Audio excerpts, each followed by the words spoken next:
Maxima Poonia, उन्हें मैं आमंत्रित करूंगा कि वो पधारें और माननीय वसुंधरा जी के समक्ष वो अपनी प्रेजेंटेशन रखें। मैक्सिमा पूनिया, जोरदार तालियों से बिटिया का स्वागत करें। मैम, 11 साल की बालिका ने यूनिसेफ में बैंकॉक में संयुक्त राष्ट्र संघ के उसके लिए आपने भारत का प्रतिनिधित्व किया और सबसे वहाँ की बेस्ट स्पीकर का अवार्ड इसको मिला है। तो आज आपके कर कमलों से सम्मानित भी हुई है और 2 मिनट इसकी प्रेजेंटेशन। आदरणीय मुख्य अतिथि, सम्माननीय मंचासीन अतिथिगण, आयोजक समिति और यहाँ उपस्थित मेरी प्यारी मातृशक्ति और मेरे साथियों, नमस्कार, मेरा प्रणाम। मेरा नाम है मैक्सिमा पूनिया और आज इस मंच पर बोलना मेरे लिए सिर्फ खुशी ही नहीं, ये गर्व भी है और जिम्मेदारी भी। मैं अपनी बात की शुरुआत एक बहुत ही सुंदर और प्रेरणादायक श्लोक से करना चाहूँगी। यत्र नार्यस्तु पूजयन्ते रमन्ते तत्र देवतः, यत्र तास्तु न पूजयन्ते सर्वास्त्राफलाः क्रियाः। अर्थात जहाँ नारी का सम्मान होता है वहाँ समृद्धि आती है और जहाँ नारी का सम्मान नहीं होता वहाँ कोई कार्य सफल नहीं होता।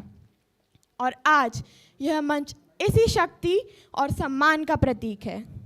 नारी का योगदान कोई आज का नहीं है, यह सदियों से हमारी संस्कृति की पहचान रहा है। चाहे वो माँ सीता हो जो त्याग की देवी है, चाहे वो रानी लक्ष्मीबाई हो जिन्होंने अपने अदम्य साहस और नेतृत्व से अपनी झांसी देने से इनकार कर दिया, या फिर कल्पना चावला जिन्होंने अंतरिक्ष में जाकर भारत का नाम रोशन किया। और आज हमारे बीच भी ऐसी बहुत सी मातृशक्तियाँ मौजूद हैं, मंचासीन स्वयं मैडम वसुंधरा राजे सिंधिया और अन्य, जिन्होंने अपने क्षेत्र में कुछ असाधारण किया है।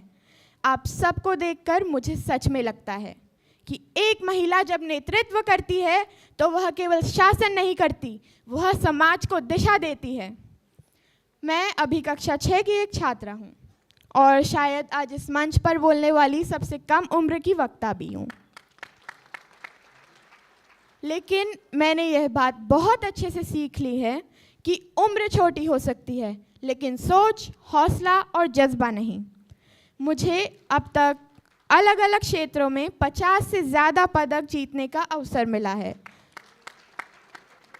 लेकिन मेरी सबसे बड़ी उपलब्धि तब बनी जब हाल ही में मुझे बैंकॉक में अंतर्राष्ट्रीय सम्मेलन में 100 से अधिक देशों के प्रतिनिधियों के बीच भारत का प्रतिनिधित्व करने का अवसर मिला। वहाँ पर मैंने यूनिसेफ काउंसिल में ऑनलाइन सेफ्टी, साइबर बुलिंग और चाइल्ड राइट्स जैसे बेहद महत्वपूर्ण मुद्दों पर अपनी बात रखी। और यह मेरे लिए सबसे गर्व की बात थी कि मुझे परेड ऑफ नेशंस में अपने देश का तिरंगा लेकर आगे चलने का सम्मान भी मिला। और इसके साथ ही सबसे यंग यानी जूनियर डेलीगेट होते हुए भी मुझे वहाँ verbal commendation award best delegate के सम्मान से नवाजा गया। और इसके साथ साथ मुझे दुनिया के सबसे प्रतिष्ठित मंचों में से एक, संयुक्त राष्ट्र संघ की बैंकॉक स्थित headquarter the United Nations economic and social commission for the Asia and the Pacific escape और यूएन एस्केप की ऑफिशियल ब्रीफिंग में भाग लेने का सौभाग्य भी मिला, जहां मैंने अपने विचार पूरे आत्मविश्वास और पुरजोर तरीके से रखा और वहां मौजूद सभी delegates, senior leaders and officials ने बड़े धैर्य के साथ सुना और उसकी पूरी भरपूर सराहना करते हुए उसे बहुत उपयोगी भी बताया।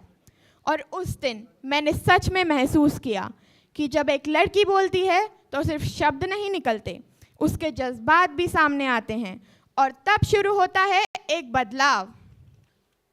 उसी अनुभव को याद करते हुए मुझे मंजर भोपाली जी की कुछ पंक्तियाँ याद आती हैं कि परिंदों को मंजिल मिलेगी यकीनन, ये फैले हुए उनके पंख बोलते हैं कि परिंदों को मंजिल मिलेगी यकीनन, ये फैले हुए उनके पंख बोलते हैं।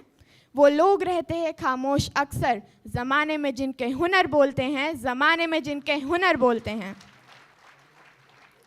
आज मैं इस मंच में एक बात बहुत स्पष्ट कहना चाहती हूँ। वुमेन एम्पावरमेंट का मतलब सिर्फ मंच पर भाषण देना नहीं होता। वुमेन एम्पावरमेंट का मतलब है हर बेटी को अवसर, हर महिला को सम्मान और हर घर में बराबरी की सोच। क्योंकि जब एक बेटी पढ़ती है तो सिर्फ उसका भविष्य नहीं बनता, पूरा परिवार आगे बढ़ता है। और आज मैं हर माँ से कहना चाहती हूँ, आप सिर्फ घर नहीं संभालती, आप भविष्य बनाती हैं। और हर पिता से कहना चाहती हूँ, बेटी को सिर्फ बचाइए ही नहीं, बेटी को बनाइए, उसे पढ़ाइए और आगे बढ़ाइए, क्योंकि बेटी बोझ नहीं होती, बेटी तो समाज की ताकत होती है। और मेरी सभी बहनों और साथियों से मेरी विनम्र अपील है कि खुद को कभी भी कम मत समझो, क्योंकि आपकी पहचान आपके नाम से नहीं, आपके काम और व्यवहार से होती है। And as it is said, empower a woman and you empower generations. And when a girl is confident, she becomes unstoppable. अब मैं अपनी वाणी को विराम देना चाहूँगी कुछ वाक्यों के साथ। महिला कमज़ोर नहीं होती, महिला तो वो शक्ति होती है जो खुद जलकर भी दूसरों के लिए रोशनी बनती है। और मैं वादा करती हूँ, मैं पढ़ूंगी, मैं आगे बढ़ूंगी, मैं आत्मनिर्भर बनूंगी और अपने साथ साथ दूसरों को भी आगे बढ़ने की ना केवल प्रेरणा दूंगी बल्कि उनकी मदद भी करूंगी। मैं आप सभी का तहे दिल से शुक्रगुजार करती हूँ कि आपने मुझे धैर्य से सुना और अपनी बात रखने का मौका दिया। जय महिला शक्ति, जय भारत, धन्यवाद। बहुत बहुत धन्यवाद मैक्सिमा।